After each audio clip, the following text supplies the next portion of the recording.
In this video, we're talking all about the game mechanics in Mafia City. Hey there, Kevin here. Yes, we are talking all about the game mechanics in Mafia City today as part of the Watchers build series. Now that we'd settled on our single player game rather than the multiplayer battle royale, we needed to determine some of the basic game mechanics and systems. First up was the character movement, which didn't change at all from the original idea, and this really was very standard in essence. We kept the character movement very simple and there's really no need to reinvent the wheel. Our biggest consideration was the choice to limit shooting only when the player is stationary.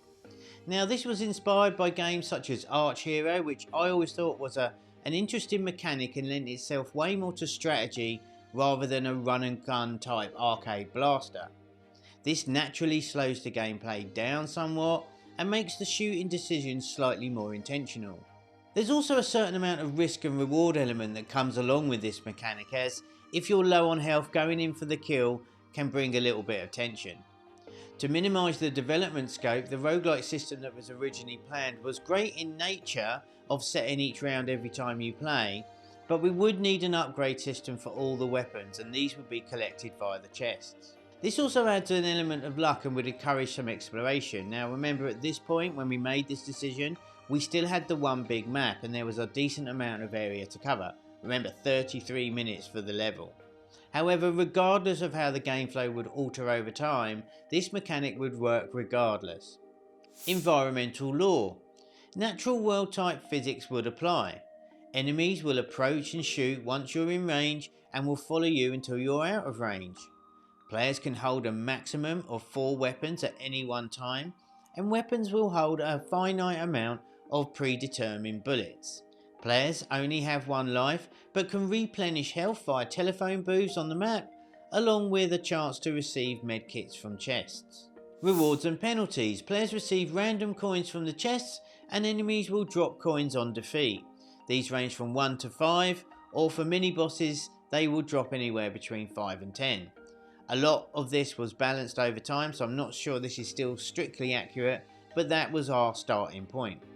The player will also receive a random number of coins for completing a stage or level by way of choosing one of 3 chests available at the end of level bank. After killing enemies, players receive XP points that are recorded in the global leaderboard.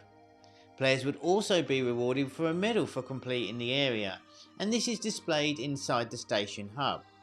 This again was a legacy thing that we covered before, but the system is still active and we might expand on that further. Enemies. Enemies will die after their health is depleted. There's several ranges of health for the enemies to help with randomness, and mini bosses again have a greater starting health point. Turn-based or real-time systems. The game would be a real-time arcade style game. Objects and challenges. Shoot the enemies to collect the money and XP. Money can be spent in the store to expand the weapon classes and purchase new skins. Short, mid and long term goals would also be expanded on as time went past. The introduction of the station map featuring unlocking the awesome new battle arena that Shogun had built was added too. Now Shogun will break down how all of this works and how he approached the logic and set all that up in later videos, and I'll be expanding on why your games always need boss levels. Game flow. Complete the areas to unlock new locations.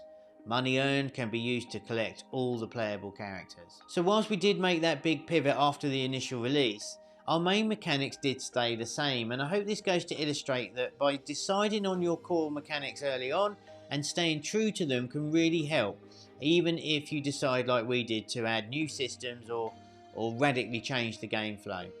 We added the additional end of level bonus section here to reward the player greatly and ensured that the mechanics stayed the same so the player instantly understood what they had to do.